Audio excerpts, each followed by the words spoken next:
श्री शिवाय नमस्तुभ्यम। हर हर महादेव। दोस्तों, जैसा कि आप सभी लोग जानते हैं कि 3 नवंबर 2025 कार्तिक माह में पड़ने वाली प्रदोष व्रत है और कार्तिक माह की प्रदोष व्रत सोमवार है। अगर कभी भी मौका लग जाए और कार्तिक माह का प्रदोष व्रत सोमवार एक और कार्तिक माह का प्रदोष व्रत सोमवार है, कार्तिक माह का प्रदोष व्रत सोमवार प्रदोष व्रत के दिन, तो आप लोगों को सिर्फ और सिर्फ तुलसी की सूखी लकड़ी वाला उपाय तो अवश्य ही करना चाहिए। इन दोनों का संयोग बहुत ही कम आता है। इसी के साथ में गुरुजी ने अपनी शिव पुराण कथा में बताया है कि इस दिन आपको तुलसी की सूखी लकड़ी वाला उपाय तो आपको अवश्य ही करना चाहिए।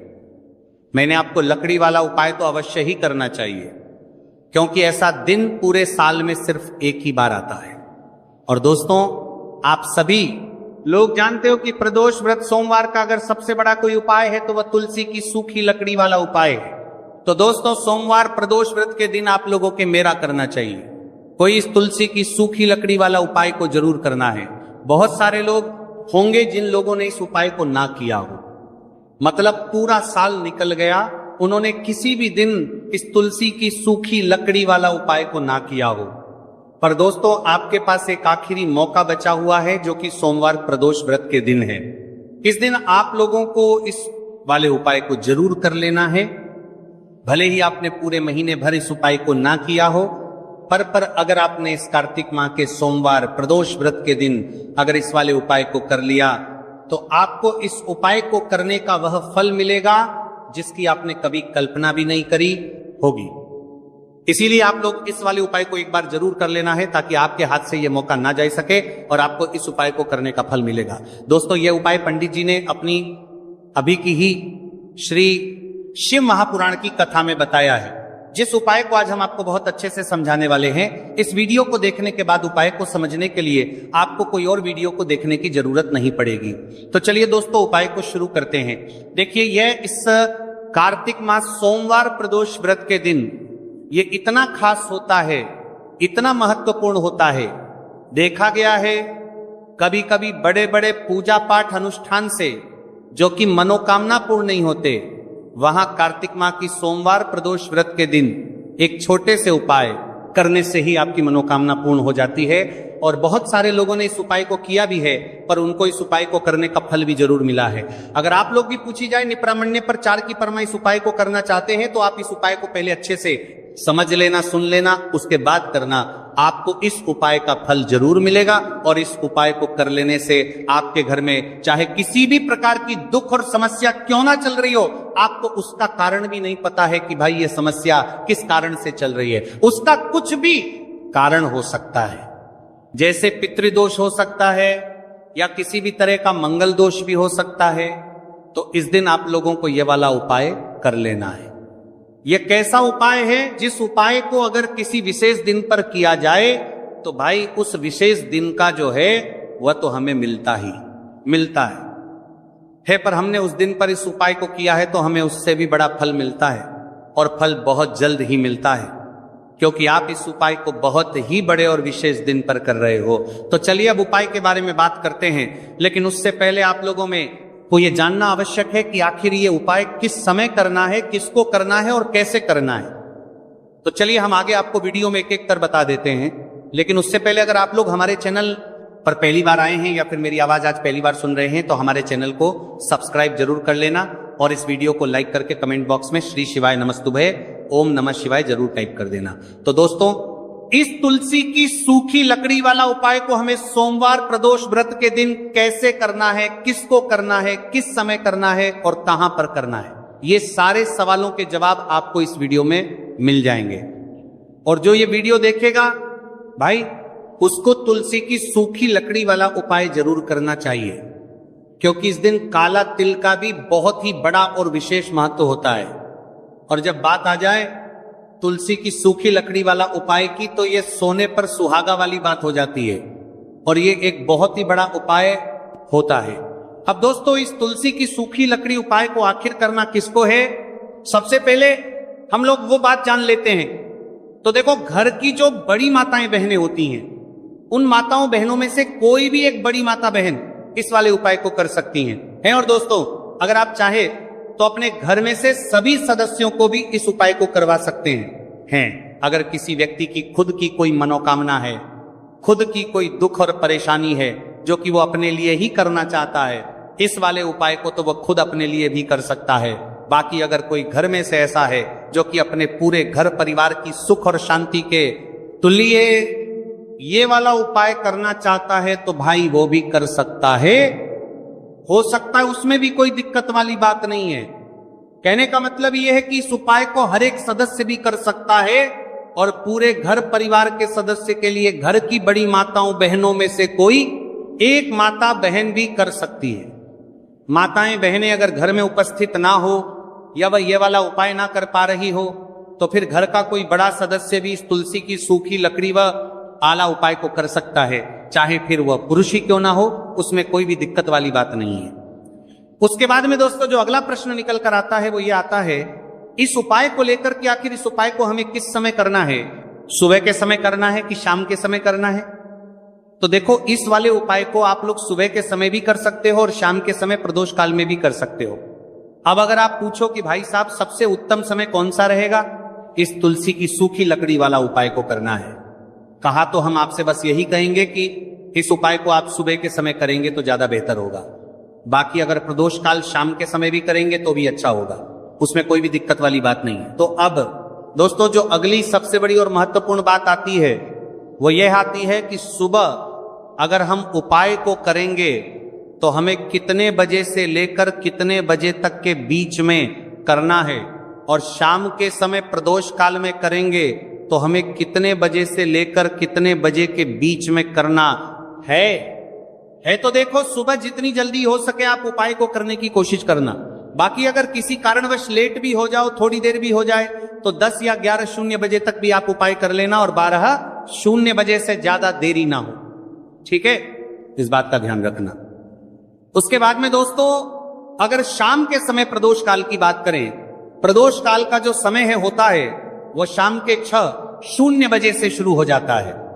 मतलब शाम के 6 प्रदोष काल की बात करें 0 बजे से शुरू हो जाता है, मतलब शाम के 6:00 बजे से शुरू हो जाता है, लेकर 7 के बीच का जो समय होता है यह समय प्रदोष काल का समय होता है। तो आप इस उपाय को 7 या 8:00 बजे के बीच में भी कर सकते हो। मतलब शाम के 0 बजे से रात 8:00 बजे के बीच में आप कभी भी इस वाले उपाय को कर सकते हो, उसमें कोई भी दिक्कत वाली बात नहीं। देखिए, यदि हम किसी ई प्रकार के उपाय को निश्चित दिन और निश्चित तिथि पर करते हैं तो इसका हमें बहुत अधिक लाभ मिलता है, और इन उपायों को करने के बाद हमारे जीवन में बहुत अधिक परिवर्तन आता है। साथ ही साथ ये जो उपाय आपके जीवन की सारी परेशानियों को और सारी बाधाओं को दूर करने वाले हैं।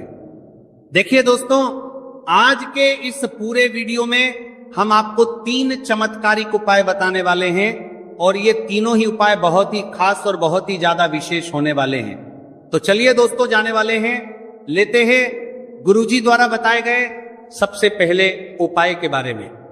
अश्विन महाधन प्राप्ति उपाय, तुलसी की सूखी लकड़ी घर में रख देना, बहुत जल्दी करोड़पति बनोगे। इतना पैसा पत्र से बंदोरपति बनोगे, बरसेगा। राधे रे दोस्तों, आपको किसी भी दिन तुलसी की सूखी लकड़ी का उपाय घर पर करना है, और ऐसा समझ लीजिए कि तुलसी की सूखी लकड़ी का यह उपाय आपको बहुत जल्दी करोड़पति बनाएगा, क्योंकि जो मेरी अश्विन का महीना है यह श्री हरि विष्णु को सबसे प्रिय महीना है। तो देखिए, स्कंद तनगरसर करते हैं, पुराण में आता है कि भगवान विष्णु को सबसे प्रिय अगर कोई महीना है तो वह आश्विन का ही महीना है, और आश्विन के महीने में तुलसी के उपाय रातों रात आपके भाग्य को चमकाते हैं। ऐसे में आज की वीडियो में हम आपको तुलसी के ऐसे उपाय बताने जा रहे हैं जो रातों रात आपका भाग्य चमकाएंगे और बहुत जल्दी आपको महाधानी बनाएंगे। तो देखिए, श्री हरि विष्णु प्रसन्न होते हैं। जब भी आप माँ तुलसी से जुड़ा हुआ कोई भी उपाय करते हैं, माँ लक्ष्मी प्रसन्न होती है जब आप श्री हरि विष्णु को प्रसन्न करते हैं। अब आज की वीडियो में जो उपाय हम आपको बताने जा रहे हैं, इस उपाय को करने से श्री हरि विष्णु तुरंत प्रसन्न होते हैं और सीधे सीधे आप मां लक्ष्मी को प्रसन्न कर लेते हैं। आपके जीवन में आप खुद अपने सौभाग्य को प्रसन्न कर लेते हैं। इसकी तरफ करने के भी आपके जीवन में आप खुद अपने सौभाग्य को प्रसन्न कर लेते हैं, प्राप्त कर लेते हैं इस छोटे से उपाय को करके। तो देखिए, सबसे पहले बात कर लेते हैं कि जो मान तुलसी है, इनके बिना श्री हरिविष्णु का पूजन और श्री हरिविष्णु का भोग दोनों ही अधूरे हैं। जब भी हम श्री हरिविष्णु को भोग कराते हैं, हम उनको भोग लगाते हैं, उसमें हम तुलसी दल जरूर डालते हैं। एक पत्ता डालेंगे लेकिन तुलसी दल जरूर डालते हैं, क्योंकि बिना तुलसी दल के श्री हरिविष्णु कोई भी भोग स्वीकार नहीं करते हैं। और आश्विन के महीने में तुलसी का पूजन करने से व्यक्ति को सौभाग्य की प्राप्ति होती है, उसके घर में कभी निर्धनता नहीं आती है। आप देखिए, सबसे पहले तो आपको आश्विन के महीने में एक हरा भरा तुलसी का पौधा अपने घर में जरूर लगाना चाहिए। अगर पहले से आपके घर में तुलसी का हरा भरा पौधा है तो बहुत उत्तम है, अगर नहीं है तो आश्विन के महीने के लिए महीने में एक तुलसी जी का पौधा आप जरूर लेकर आ, क्योंकि सबसे श्रेष्ठ महीना है तुलसी के पौधे को अपने घर में लाकर लगाने के लिए। दूसरी चीज कि देखिए, आश्विन के महीने में या उससे पहले आपके घर में तुलसी जी का पौधा सूख गया है, और अगर तुलसी का पौधा आपके घर में सूखा हुआ है तो उससे कौन सा उपाय है जो आप करके रातों रात अपने भाग्य को चमका सकते हैं। तो देखिए, अगर आपके घर में माध्यम में तुलसी जी का सूखा हुआ पौधा है, इसमें आपको हरे हरे भरे पौधे से उपाय नहीं करना। आपके घर में तुलसी जी का अगर सूखा हुआ पौधा है, उसी से आप उपाय करेंगे, इस चीज का ध्यान रखेंगे। तो देखिए, अगर तुलसी जी का पौधा सूख गया है तो आपको क्या करना है, उसकी छोटी छोटी कहानियां लेनी है, गिन के 7 कहानियां, ठीक है ना। कितनी कहानियां लेंगे? 7 कहानियां लेंगे। थोड़ा सा मौली धागा आपको लेना है और 7 तुलसी की सूखी लकड़ी को एक के अन दर एक, यानी गट्ठा टाइप का बनाना है और उसको बांध देना है, ठीक है ना। सारी तुलसी की लकड़ियों हमको इकट्ठा करना है और मौली धागे से बांध देना है, बांध देंगे कलावा लपेट कर। अब आपको क्या करना है, रोली का तिलक इस तुलसी की सूखी लकड़ी पर आपको करना है। रोली का तिलक करेंगे, अगर चंदन है तो थोड़ा सा चंदन लगा दीजिए। अब ये तुलसी की जो सूखी लकड़ी है, ये आपको थोड़ी देर अपने घर के मंदिर में रखनी है, श्री हरि विष्णु के सामने, और एक देसी घी का दीपक आपको श्री हरि विष्णु के सामने लगाना है। दीपक गोल बाती का लगाएंगे और उसमें 1 चुटकी पिसी हुई हल्दी डाल देंगे, ठीक है ना। श्री हरि विष्णु को हल्दी बहुत प्रिय है। दीपक लगा देंगे, थोड़ी देर बाद जो तुलसी की लकड़ियां हैं उनको ऐसे ही रखा रहने देंगे, तिलक कर देंगे। अब थोड़ी देर बाद आपको क्या करना है, तुलसी की वह जो सूखी लकड़ियां आपने बांधी थी कलावे से, मोली धागे से, अब आपको उन्हें उठाना है। एक छोटे से लाल कपड़े में आप इसको रख लीजिए, ठीक है ना। लाल कपड़े में रख लीजिए, पीला कपड़ा हो तो पीले कपड़े में रख लीजिए। रखने के बाद आपको क्या करना है, इसकी पोटली टाइप की बना देनी है। धागे से लपेट कर मोली धागे से ही पोटली बना लीजिए, आराम से बन जाती है। अब इस पोटली को आपको कहां रखना है, इसे आपको अपने घर के मुख्य द्वार पर टांगना है, ठीक है ना। अंदर की तरफ, बाहर की तरफ नहीं, अंदर की तरफ, मुख्य द्वार पर अंदर की तरफ टांग दीजिए। और माँ लक्ष्मी का ध्यान करिए, श्री हरि विष्णु का ध्यान करिए, ये उनसे प्रार्थना करिए कि हे धन की देवी माँ लक्ष्मी, आप मेरे घर में पधारिए और अपनी कृपा मुझ पर बरसाइए। इस तरह से आपको प्रार्थना करनी है और मंत्र बोलना है। ओम नमो भगवते वासुदेवाय नमः 11 बार ये मंत्र बोलना है। एक दीपक आपको जिस दिन भी उपाय कर रहे हैं अपने घर के मुख्य द्वार पर प्रज्वलित करना है। चौमुखी दीपक यानी 4 बाती का दीपक लगाएंगे और थोड़ी सी हल्दी उस दीपक में भी डाल देंगे। मुख्य द्वार पर दीपक बाहर की तरफ लगाना है, सीधे हाथ पर, ठीक है ना। ये उपाय वैशाख में आप करिए और देखिए कि कैसे आप महाकरोड़पति बनते हैं, कैसे आपके पास पैसा आता है और कैसे आपके पास पैसा रुकता है। तो ये वही उपाय है जो रातों रात आपके भाग्य को चमकाएगा और आपको महाधनी बनाएगा। छोटा सा उपाय आपको महाकरोड़पति बनने का आपको बनाएगा। आपके बाद करोड़पति बनते बनाया गया है देगा। अगर सच्ची श्रद्धा से आपने इस उपाय को कर लिया, साथ ही साथ आश्विन के महीने में अगर कोई जूते का दान कर देता है, जूते चप्पलों का कोई दान कर दे इस माह में, तो समझ लीजिए उसे हर वस्तु मिलती है जिसकी वो कल्पना करता है, जिसकी वो चाहता है। आपने अगर कुछ ऐसा सोचा है कि हाँ मुझे ये वस्तु या मुझे ये चीज मिल जाए, मेरी ये इच्छा पूरी हो जाए, आपकी कोई भी इच्छा अधूरी है, पूरी नहीं हो रही, तो आश्विन माह में आप चाहे एक व्यक्ति को दान करें, जूते या चप्पल का दान जरूर करेंगे, विष की कोरियो करेंगे, चाहे पद्मा में आपकी कोई भी इच्छा पूरी हो जाए करिए। जल का दान इस माह में के लिए जल के दान करिए, जल का दान करिए, जल के तरी करिए, जल के तरी करिए, जल के तरी करिए, जल के तरी करिए, मैं करिए और फिर देखिए कि आपका भाग्य कैसे आपका साथ देता है और कैसे आप अपने जीवन में आगे बढ़ते चले जाते हैं। तो बहुत अच्छे से उपाय आपको बताया है। अब हम बात करते हैं दूसरे विशेष उपाय की कि देखिए ये उपाय भी आपको तुलसी जी के पौधे के वहां पर करना है।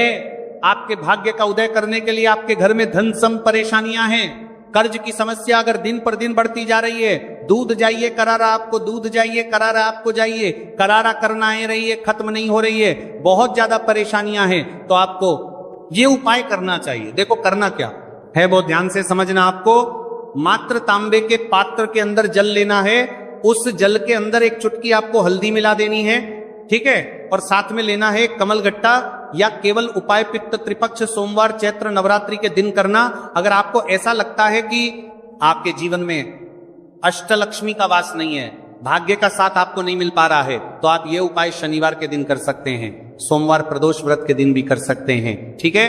शनिवार और प्रदोष व्रत सोमवार दोनों दिन आप ये उपाय कर सकते हैं। देखो करना क्या है, किस टाइम के पात्र के अंदर हल्दी डाली और एक कमलगट्टा डाला। अब आपको तुलसी जी के वहां पर जाना है। देखिए जब आप हल्दी डालोगे जल के पात्र के अंदर, तब आपको ओम नमो भगवते वासुदेवाय का 11 बार जाप करना है, फिर हल्दी डालना है। जब आप कमलगट्टा जाप कर आप करना है, जब कमलगट्टा जाप कर आप करना है, जब कमलगट्टा जाप करना है के अंदर सार के पात्र के अंदर की तरह ही नहीं रखा।